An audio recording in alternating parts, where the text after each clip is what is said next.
But first, opposition leader Peter Dutton took the extraordinary step today, calling on Australians to boycott Woolworths. Now, that's not that difficult because increasingly most of us can't afford to buy groceries, but it wasn't the cost of groceries, it was rather Woolworths' decision not to stock Australia Day merchandise in the lead up to January 26. Here he is getting fired up on Sydney radio. I think it's an outrage, to be honest, and I think people should boycott Woolworths.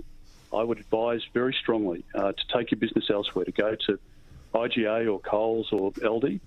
And I think until we get common sense out of a company like Woolworths, I don't think they should be supported by the public. So, while Scott Morrison used to pride himself on not getting involved in the culture wars, Peter Dutton has marched straight in, accusing the supermarket giant of being more focused on woke than providing customer service for Australians. Here's a bit more of what he had to say. I think they're trying to please their investors. They're trying to please the political leader of the day, and this is why they came out in support of The Voice. A lot of the investors demand all of these woke agendas. The customers need to send a very clear message to them that nonsense has to stop. If you've got spare time and you've got spare cash, bring down the prices of your items. What do you think, Liz? Like I said, Scott Morrison didn't want to get involved in culture wars, but Peter Dutton is showing no such reticence. Good move? Absolutely, and he's hit the nail on the head there by talking about they're trying to keep their investors happy. The two major shareholders of Woolworths are BlackRock and Vanguard, that evil global elite who own basically everything and therefore everyone.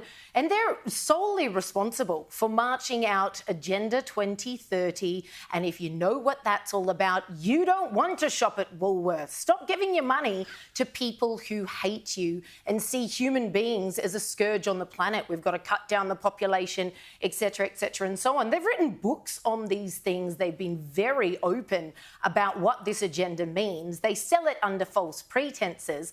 But I think this is such a strong move from Dutton.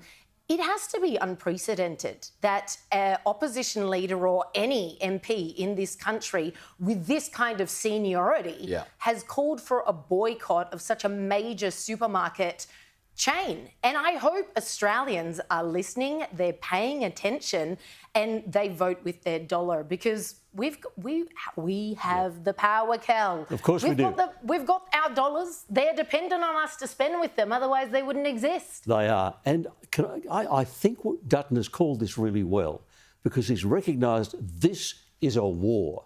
People have declared war on Australia Day. They are determined to destroy Australia Day, and they won't stop until they do.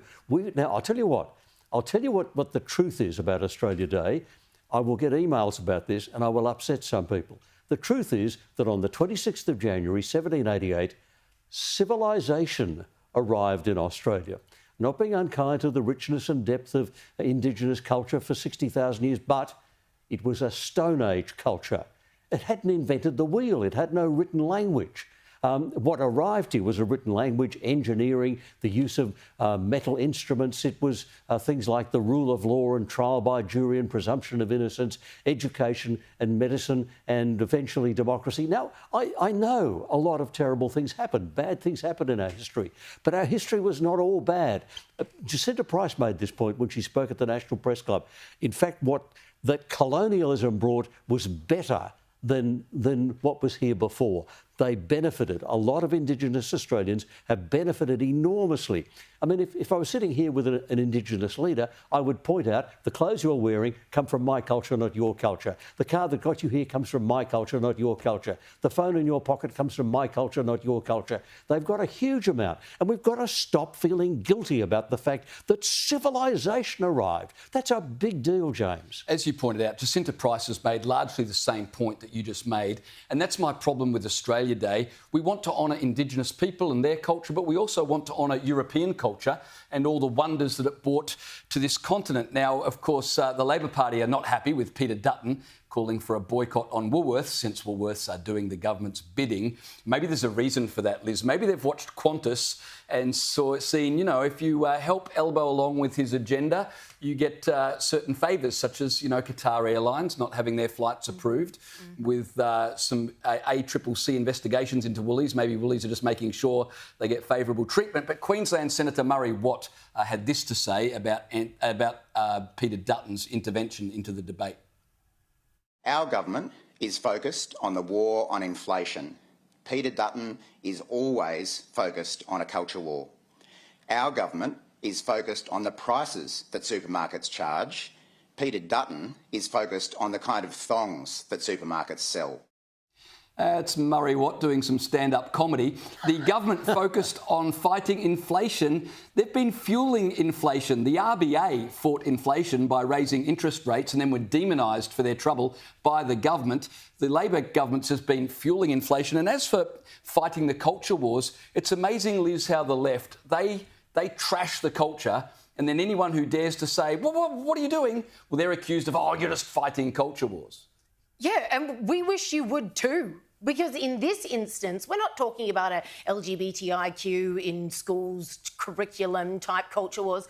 This is our national identity. Yeah. And if you are not proud of our national day, our national holiday, what are you doing being government of our country? That is the standard you're setting. Yep. And it's all about the manipulation of the social psyche. They're either staying out of it altogether or they're coming out and outright admitting the councils, no, we're not having our citizenship ceremonies on Australia Day anymore.